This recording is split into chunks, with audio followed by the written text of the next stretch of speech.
எளிமையாக good bad ugly படத்தின் பூஜையுடன் தொடங்கிய ஷூட்டிங். அஜித் அடுத்ததாக குட் பேட் அக்லி படத்தின் ஷூட்டிங்கில் இணைய உள்ளார். இந்த படத்தின் ஷூட்டிங் வரும் 10ஆம் தேதி ஹைதராபாத்தில் துவங்க உள்ளதாக கூறப்பட்டுள்ளது. படத்தின் ஷூட்டிங் ஜூன் மாதத்தில் துவங்க உள்ளதாகவும் முன்னதாக கூறப்பட்டது. இதனிடையே விடாமுயற்சி படத்தின் ஷூட்டிங்கை அவர் நிறைவு செய்ய உள்ளதாகவும் கூறப்பட்டது. ஆனால் விடாமுயற்சி படத்தின் ஷூட்டிங் தொடர்ந்து தள்ளி போய் வருகிறது. இதனால் முன்னதாக குட் பேட் அக்லி படத்தின் ஷூட்டிங்கில் அஜித் இணைய உள்ளார். இந்த படத்தில் 3 வித்தியாசமான கேரக்டர்களில் அஜித் நடிக்க உள்ளதாக கூறப்பட்டுள்ளது.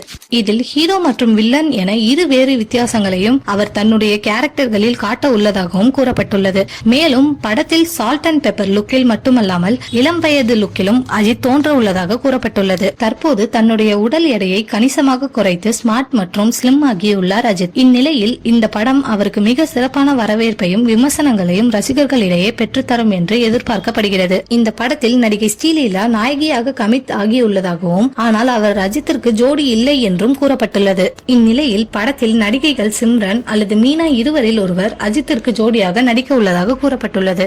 இவர்கள் இருவரும் முன்னதாக அஜித்திற்கு ஜோடியாக நடித்துள்ளது குறிப்பிடத்தக்கது. இது குறித்த இறுதிக்கட்ட பேச்சுவார்த்தைகள் நடந்து வருவதாகவும் தகவல்கள் வெளியாகியுள்ளன. இந்நிலையில் இந்த படத்தின் முதல் கட்ட ஷூட்டிங் ஹைதராபாத்தில் திட்டமிடப்பட்டுள்ளன. இந்த படத்தின் பூஜையை எளிமையாக போட்டு ஷூட்டிங்கை ஆரம்பிக்க இருக்கின்றனர். படத்தின் பூஜையில் அஜித் கலந்து கொள்ள வாய்ப்பிருக்கிறதாம். இந்த ஷெட்யூலில் ஆக்ஷன் காட்சிகள் திட்டமிடப்பட்டுள்ளதாகவும் கூறப்பட்டுள்ளது. இதற்கான ரிஹர்சலை தற்போது ஹைதராபாத்தில் அஜித் மேற்கொண்டு வருவதாகவும் படக்குழு சார்பில் கூறப்பட்டுள்ளது. படத்தில் சுப்ரீம் சுந்தர் மாஸ்டர் ஸ்டண்ட் மாஸ்டராக இணைந்துள்ளார். அனிமல், துணிவு மற்றும் கங்குவா போன்ற படங்களை தொடர்ந்து இந்த படத்திலும் சுப்ரீம் சுந்தர் மாஸ்டர் இணைந்துள்ளார். நடிகர் அஜித் ஆக்ஷன் காட்சிகளில் சிறப்பான நடிப்பை வெளிப்படுத்துவார்.